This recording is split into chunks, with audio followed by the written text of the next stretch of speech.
বড় পীর কইতে চায় না, তাই ছোট পীর তাহলে কে? আছে না একদল বেয়াদব। বড় পীর আব্দুল কাদের জিলানী কত বড় একজন আলেম, কত বড় মুফাসসির, কত বড় ফকিহ, 12.5 লক্ষ মানুষ যার হাতে কালেমা পড়েছে। এই ইতিহাস নাই, এই ইতিহাস তাদের কাছে নাই।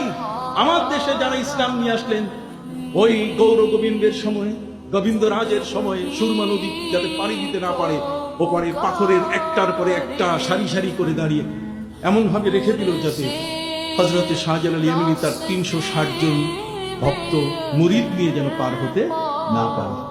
সম্মানিত সুধী, একটি জায়নামাজের উপরে এরকম নদী যে আপনার পাশে আছে, সুরমা নদীর উপরে জায়নামাজ, এক জায়নামাজে 360 জন সাগরেদকে তিনি তুলে নিলেন। আছে কি এই ধরনের দিন? আপনাদের পাশে এমন কি নৌকা আছে, এমন কি কোন স্পিড বোট আছে যে যেখানে একটার মধ্যে এত লোক উঠানো যায়?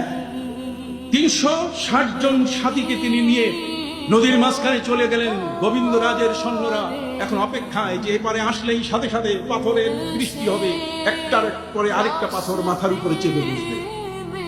ঠিক ওই মুহূর্তে ওলি বুঝতে পেরে শাহজালাল ইয়ামানী তিনি চিৎকার দিয়ে স্লোগান দেওয়া শুরু করলেন, শিল হট্ট, শিল হট্ট। শিল মানে পাথর, হট্ট মানে সরো, পাথর সরো, পাথর সরো।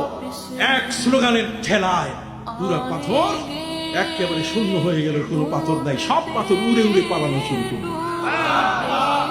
পাথর উড়ায়, পাথর কি? হযরত নবী ইব্রাহিম আলাইহিস সালাম কাবা ঘর বানাতে গিয়ে 5টা পাহাড়কে তিনি বলেছিলেন পাথর পাঠাও। সম্মানিত সুধী, তুরস্কের উত্তর দিকে 1300 কিলোমিটার দূরে এরারত পাহাড়ের পাশে জাবালি জুদি, সেই জাবালি জুদি থেকে পাথর উড়ে উড়ে কাবা ঘরের অঙ্গনে এসে পড়ছে। কাবা ঘর নবী ইব্রাহিম আলাইহিস সালাম নির্মাণ করেছেন পৃথিবীর 5টা পাহাড়ের কি পাথর দিয়ে। আর সেই পাথরগুলো একটা হচ্ছে তুর পাহাড়, তুর পাহাড় পাথর পাঠাই দিয়েছে, উড়ে উড়ে আসতেছে পাথর। কাবা ঘরের সে স্টোন হবে, কাবা ঘরের পাথর হয়ে এই পৃথিবীর সর্বশ্রেষ্ঠ ঘরটির সাথে সে তার জীবনকে বিলিয়ে দিবে। সুবহানাল্লাহ। অতএব ইতিহাস অনেক লম্বা।